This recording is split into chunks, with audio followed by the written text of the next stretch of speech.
You think you're self-aware, but what if that's actually making things worse? What if all that introspection you're doing is just another way to avoid actually changing? I know that sounds backwards, but stick with me here because this is something nobody talks about. We're told self-awareness is the answer to everything. Know yourself, understand your patterns, recognize your triggers. And yeah, that stuff matters. But there's this twisted version of self-awareness that's become really common, and it's sneaky because it looks like you're doing the work. It's when you use your insights about yourself as a shield instead of a tool. Like, you know that friend who's always saying, "Yeah, I know I do that, it's because of my childhood trauma," but then never actually does anything different? Or maybe you've caught yourself doing it. I definitely have.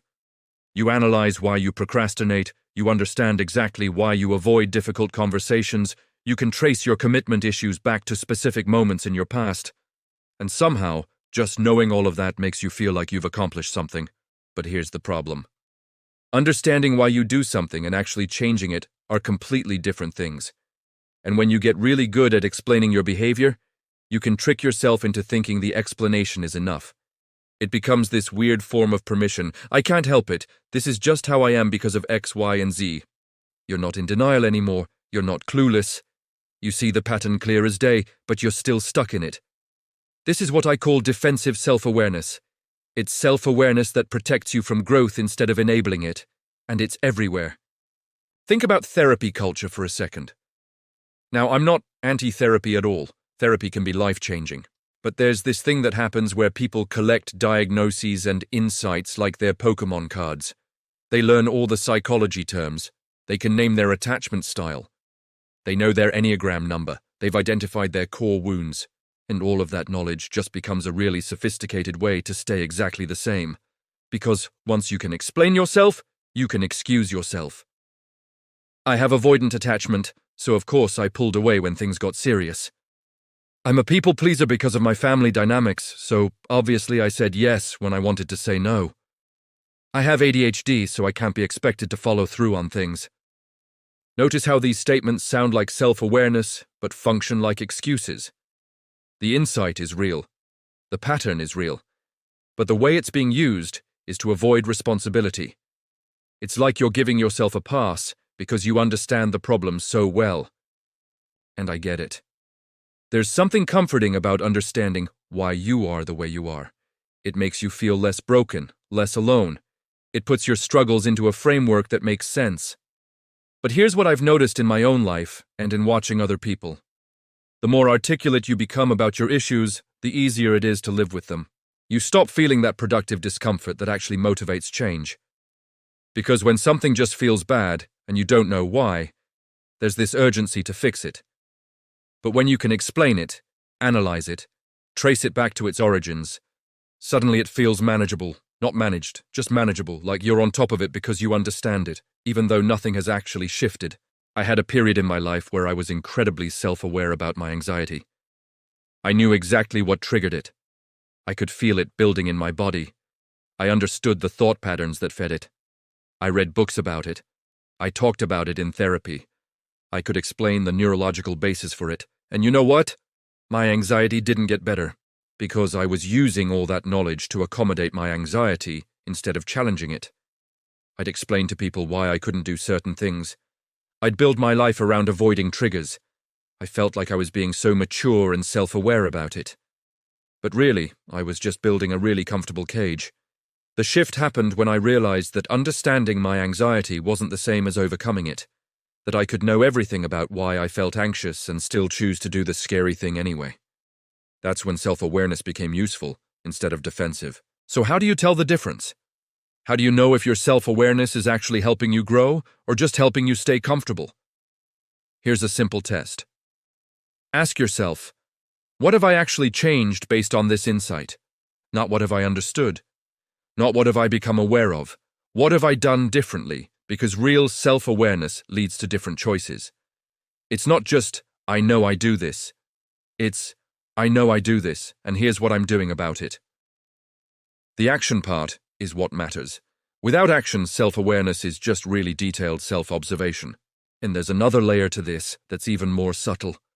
Sometimes people use self-awareness to perform growth without actually doing it. They talk about their issues publicly. They post about their healing journey on social media. They're very open about their flaws and struggles. And that vulnerability looks like growth. It feels like growth. But if you look closely, nothing's actually changing. They're having the same problems next month, next year. The performance of self-awareness has replaced the practice of change. It's like they're workshopping their problems instead of solving them. And again, I'm not trying to be harsh here, I've done this too. There's something seductive about being the person who's so self-aware, so in touch with their issues. It feels sophisticated. It feels like you're ahead of people who are still in denial. But you can be ahead in understanding and still behind in living.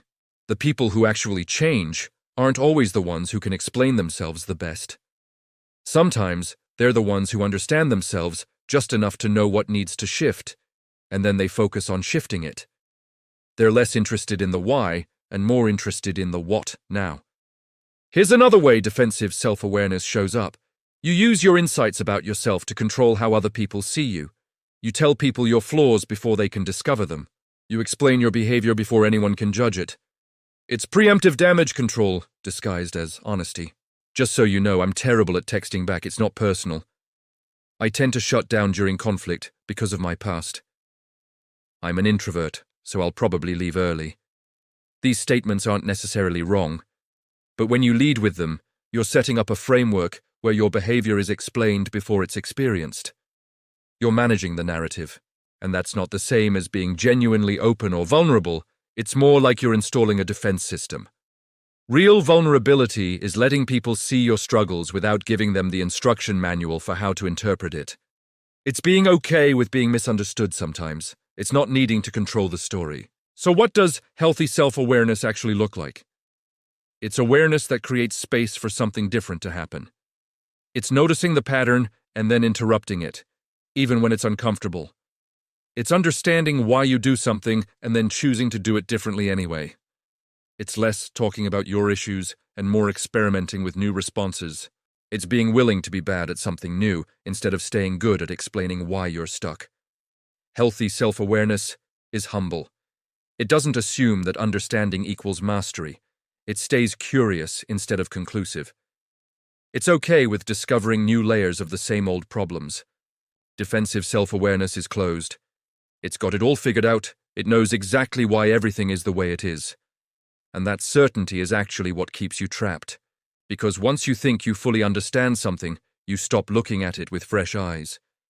You stop being open to new information that might challenge your narrative.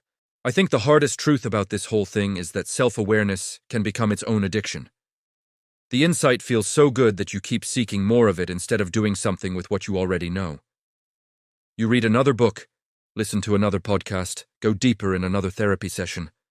Not because you don't have enough information to change, but because gathering information feels productive. It feels like movement, when really it's just circling. And I'm not saying you shouldn't seek to understand yourself. Understanding is valuable. But at some point, you have to graduate from understanding to action. You have to take what you know and let it change how you live. Otherwise, you're just becoming an expert on your own stuckness. Think about it like this. If someone came to you and said, "I know exactly why I keep choosing the wrong partners.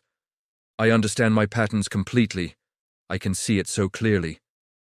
But they're about to date the same type of person again. What would you think? You'd probably think their self-awareness isn't worth much if it doesn't change their choices. Now apply that same lens to yourself. Where are you really self-aware, but not actually different? Where have you explained something to death without changing it? Where does your insight feel like progress, but look like staying in place? Those are the areas where your self-awareness might be defensive. And the tricky part is that calling it out doesn't mean beating yourself up about it. That's just another loop. It means gently recognizing that understanding has a limit, that at some point you have to close the self-help book and just try something different.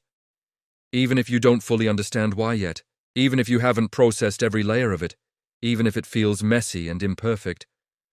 Because growth isn't neat. It's not this linear process of insight followed by transformation.